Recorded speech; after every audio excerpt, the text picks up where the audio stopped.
My dear, the time has come for us to talk about the birds and the bees.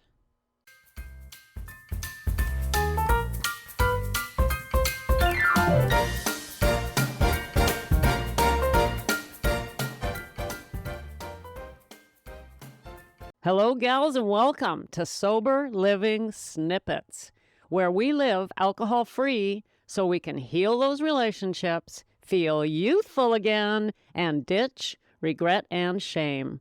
Gals, I'm Becca Jacobson, and I have a snippet for you. This one's a little bit X-rated. No, it's not. It's R-rated. Oh, my goodness. And if you're new in Snippet Land, welcome aboard. I'm so glad you found us. Today, we're going to talk about sex. Sex. Specifically, we're going to talk about sober sex. Sober sex. In fact, here's the question. How the hell do you have sober sex? I mean, how do you do that? I don't know, right? This is actually a problem. I'm quite serious. I'm not going to get giddy and silly on you. I'm quite serious. This is a question that comes up. Our partners will ask about it sooner or later. Some of them will come to us and say, are we ever going to do it again now that you're not drinking? This is an issue for a lot of us. Not all. You might be an exception, and that's fine. If it doesn't apply to you today, you can just listen for fun. But I know that many of us have the big question comes up after we've given up alcohol and we're going through the process, and eventually the question arises. How do I have sober sex? I really am not used to that. I'm at least have a glass of wine or two, get me relaxed, get me in the mood, and our partners are used to that, and it's all good. And then all of a sudden we're not drinking, and we're just not in the mood, frankly. It's not in the mood anymore, and not all of us, but, And so this question comes up. It's come up more than once with women that I work with, and so I thought we should have a chat about it. Here's what I'd like to tell you about this that I know about. And I speak most of the time on this show from experience, mine and my clients and the women that I've worked with over the years. And I mean, sometimes I do some research. As you know, I'm a former college professor. But for the most part, babe, I'm just talking from my own experience and my own studies. Now, I haven't studied up on sex, but here's what I can tell you about sober sex. It does feel awkward, but only for a moment or two. The mood will come back, is what I mean by that. If you're waiting to get into the mood for sex, you might wait a while. So you might have to just go, well, I'm not actually feeling it because, haven't had a glass of wine or two. But I promise you that the mood will soon come back.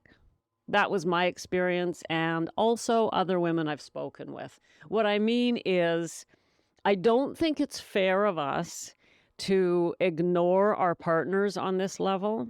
I don't think it's fair of us to expect them to suddenly not have our affection.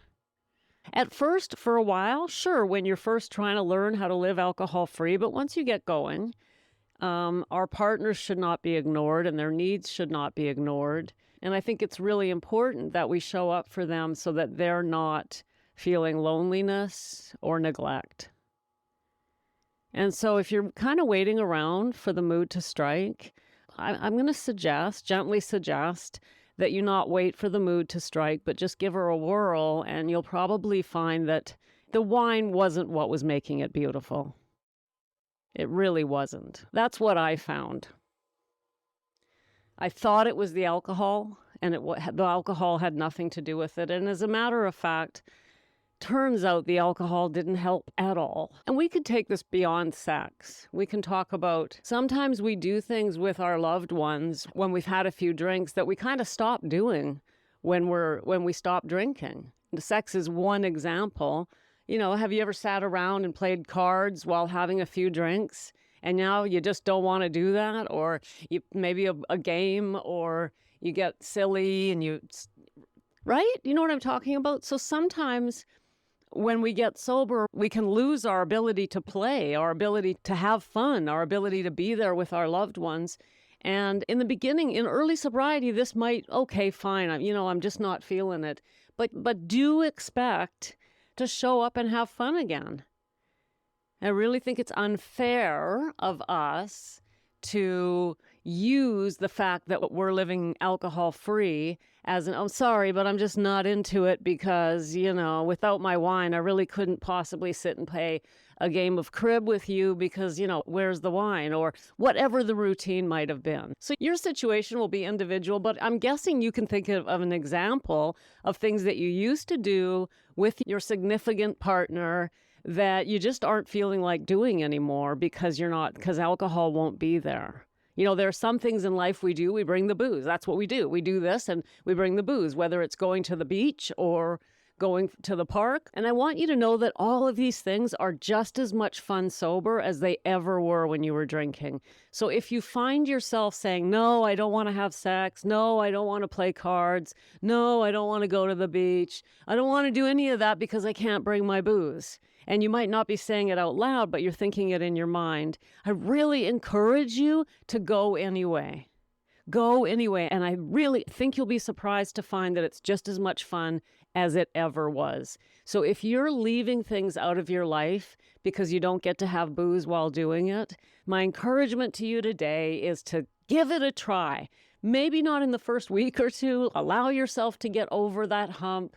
But eventually, a little later in sobriety, I encourage you to step fully back into your life, be the loved one that you always were, and you don't need alcohol to enjoy any of these things, including the birds and the bees. It breaks my heart to think of partners feeling lonely or neglected because we've decided to go alcohol-free. But not only that, here's the thing that blew my mind. It took a while, but it turns out that life without alcohol is way better. And I say this all the time. I know that because I'm just so excited about life. We start growing in ways we never expected. So for me, what that means is I've learned an entirely new career. Not that you have to give up your career, start a new one, and just telling you my story here, right? But I have a whole new career, which I totally never expected. I mean, I had a good career to begin with, right? But on top of it, I am growing as a human through the challenges of this new career in ways that I just couldn't imagine, in ways that are incredibly deep and spiritual. And I'm getting a new connection to Source, the Source that I call God, a connection to God that was in the past was sort of, I don't know, I kind of hoped it was there, but I didn't have a clue, right? And how can we have a clue about that when we're drinking all the time and hiding and running and running and running? But when we stop and learn to connect to Source, to God, to universe, whatever you call it, life opens up in such beautiful ways. So we're not only reconnecting with our partners and our families, but also with higher Source and our higher selves. You have joys that you don't even know about yet because you're numbing them. So alcohol-free living is joyous and there's no discomfort. It's not like you walk through your life going, oh, if only I had a drink, I'd be enjoying myself. On the contrary, you're glad you're not drinking because you're enjoying yourself so much. I hope you can just take my word for it because unfortunately you're going to have to until you experience it, gals. You're just going to have to trust me and those who have gone before that this really is how it is and you can have it too. Now, to get some extra support while you're deciding how far you're willing to go with this, I strongly encourage you to sign up for my Sober Living Letters. When you do, I'll send you 2 life-changing tools, a free copy of my international best-selling memoir so you can see where I came from, and if I can do it, you can do it. And I'll also send you a free breathing guide to help you regain control in those high-stress moments. The Sober Living Letters are a supplement to your daily snippet. Think of the snippet as the what and the letter as the how. It's not just another email list and you'll never get junk from me. It's a deeper dive into snippet land and a reminder that you are stronger than your cravings. You do not have to figure this out alone. Sign up now and take back control. Your next trigger doesn't have to lead to a relapse. Before I go, I want to remind you that we have another book study on the docket. Starting January 31st, that's a Monday, we are going to be studying Susan Jeffers' amazing little book, Feel the Fear and Do It Anyway. The way we do book studies around here, simple. I go through high level, giving you key takeaways that you can use to apply her strategies to an alcohol-free life. So it's up to you whether you buy the book and read it in advance or just show up for your snippet. So that's coming up on the 31st. But before that happens, we have a whole another week of snippets next week. And I've got all sorts of juicy, juicy plans for you.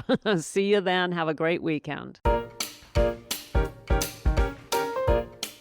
Thanks for popping in. Be sure to come back tomorrow so we can keep your head on straight. Sending you buckets of love.